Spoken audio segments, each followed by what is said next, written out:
اس لیے میرے دوستو غفلت اچھی نہیں ہے، غفلت اچھی نہیں ہے۔ اللہ تعالیٰ فرماتے ہیں اقترب للناس حسابهم وهم في غفلة معرضون لاہیۃ قلوبهم۔ لوگ بھی عجیب ہیں، حساب کا وقت قریب آ گیا ہے اور ان کو فکر ہی نہیں ہے۔ کتنے اچھے لہجے بھی اللہ سمجھا رہے ہیں، لوگ بھی عجیب ہیں، حساب کا وقت قریب آ گیا ہے اور ان کو فکر ہی نہیں ہے۔ اتنے بڑے بڑے لوگ جن کا جنت میں جانا یقینی تھا، جنہوں نے جنت کی بشارتیں اللہ تعالیٰ کے نبی کی مبارک زبان سے سنی تھیں، وہ تو کانپتے کانپتے دنیا سے گئے، وہ تو ساری زندگی روتے روتے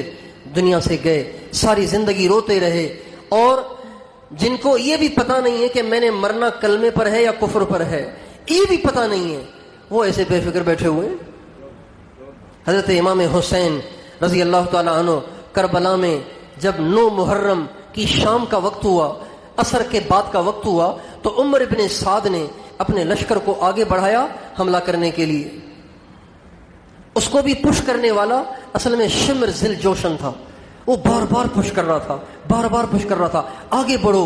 دیر نہ کرو، آگے بڑھو دیر نہ کرو، کہیں آگے پیچھے نہ ہو جائے، آگے بڑھو دیر نہ کرو۔ عمر ابن سعد لشکر لے کے آگے آ گیا لڑائی کے لیے۔ حضرت امام حسین نے حضرت عباس، جن کو علم بردار کہتے ہیں، حضرت عباس بن علی المرتضی رضی اللہ تعالی عنہ، ان سے فرمایا بھائی، یہ بھائی ہیں حضرت امام حسین کے دوسری ماں سے، ان سے فرمایا بھائی آپ جا کے عمر سے بات کریں، عمر ابن سعد سے بات کریں، ان سے کہیں کہ ابھی ہم سے جنگ نہ کرو، ایک رات کی ہمیں مہلت دو، صبح کو جنگ کریں گے، ایک رات کی مہلت دو، ایک رات کی مہلت دو، تاکہ آج کی رات ہم اللہ سے اپنے گناہوں کو بخشوائیں، اور آج کی رات ہم خوب رو رو کے اللہ سے دعائیں کریں، اور آج کی رات ہم خوب قرآن پڑھیں، اس لیے کہ اللہ کو پتہ ہے کہ حسین کو قرآن پڑھنے کا بڑا شوق ہے۔ مجھے بتائیے امام حسین کے ایسے کون سے گناہ ہیں جو 9 محرم 10 محرم کی رات کو انہوں نے بخشوانے ہیں؟ ان کے گناہ نہیں ہیں، یہ بول اللہ نے ان سے نکلوائے مجھے آپ کو سمجھانے کے لیے کہ اللہ کے نبی کا نواسا، اللہ کے نبی کا بیٹا، خاتون جنت کا بیٹا، حیدر کرار کا بیٹا، جنت کے جوانوں کا سردار، اللہ کے راستے میں اپنے خاندان کے ساتھ شہید ہو رہا ہے، لیکن اس کو بھی فکر لگی ہوئی ہے کہ گناہوں کو بخشواؤں،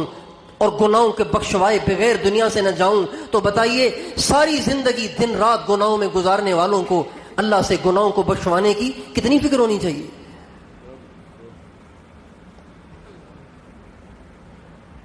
جب عمر بن سعد نے کہا ٹھیک ہے ایک رات کی مہلت ہے، حضرت امام حسین نے اپنے سارے خاندان کو جمع کیا،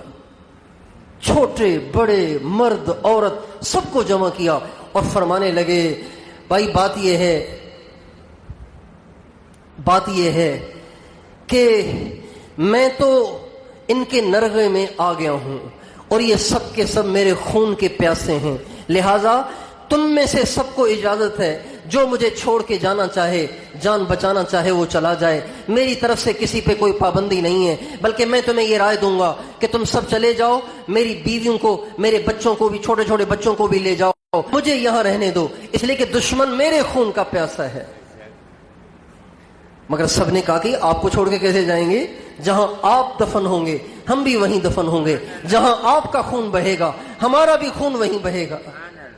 اس کے بعد فرمانے لگے، اپنے سارے گھر والوں سے فرمانے لگے آج کی رات میری آخری رات ہے اور میرے ساتھیوں کی آخری رات ہے، لہذا آج کی رات سونا نہیں، آج کی رات رو رو کے اللہ کو راضی کرو۔ کیا حسین سے اللہ راضی نہیں ہے؟ کیا عباس سے اللہ راضی نہیں ہے؟ کیا امام زین العابدین سے اللہ راضی نہیں ہے؟ کیا علی اکبر سے اللہ راضی نہیں ہے؟ کیا قاسم بن حسن سے اللہ راضی نہیں ہے؟ کیا ایسے اتنے عظیم الشان لوگوں سے، اہل بیت عظام سے اللہ راضی نہیں ہے کہ ان کو فکر لگی ہوئی ہے کہ آج کی آخری رات ہم رو رو کے اللہ کو منائیں؟ میرے دوستو یہ میرے آپ کے لیے سبق ہے، مجھے اور آپ کو سمجھانے کے اور بتانے کے لیے ہے کہ جب اس حال میں ہمیں اس بات کی فکر دامن گیر ہے کہ اللہ راضی ہو جائے، آخری رات ہے، اللہ کو راضی کرو، کوئی سوئے نہیں، ساری رات رو کے اللہ کو راضی کرو۔ میرے دوستو، کیا اللہ ان سے راضی نہیں تھا کہ ان کو فکر پڑ رہی تھی، پریشانی ہو رہی تھی، ان کو ٹینشن ہو رہی تھی کہ اللہ ہم سے راضی ہو جائے، رو کے ہم اللہ کو راضی کریں؟ یہ رات تو ان کی آرام میں گزرنی چاہیے تھی کہ کچھ تو ٹینشن اترے، کچھ تو دماغ تر و تازہ ہو، لیکن ساری رات یہ اہل بیت اللہ کے سامنے رو رہے ہیں، اللہ کو راضی کر رہے ہیں، اللہ کو منا رہے ہیں۔ کیوں؟ مجھے اور آپ کو دکھانے کے لیے کہ جب ہم جنت کے شہزادے ہو کر، جنت کے جوانوں کے سردار ہو کر، نبی کے نواسے ہو کر، نبی کے اہل بیت ہو کر، اور کربلا کے میدان میں ہمیں اللہ کو راضی کرنے کی اتنی فکر ہے، تو تم دکانوں پہ زندگیاں گزارنے والے اور کاروباروں میں زندگیاں کھپانے والے، پیٹ کے پیچھے حرام کام کرنے والے، حرام اور ساری رات فیس بک دیکھنے والے، یوٹیوب دیکھنے والے، ننگی فلمیں دیکھنے والے، ڈرامے دیکھنے والے، میوزک سننے والے، گانے سننے والے، بے پرد ہو کر بازاروں میں پھرنے والی عورتیں، ان کو اللہ کو راضی کرنے کی کتنی فکر ہونی چاہیے۔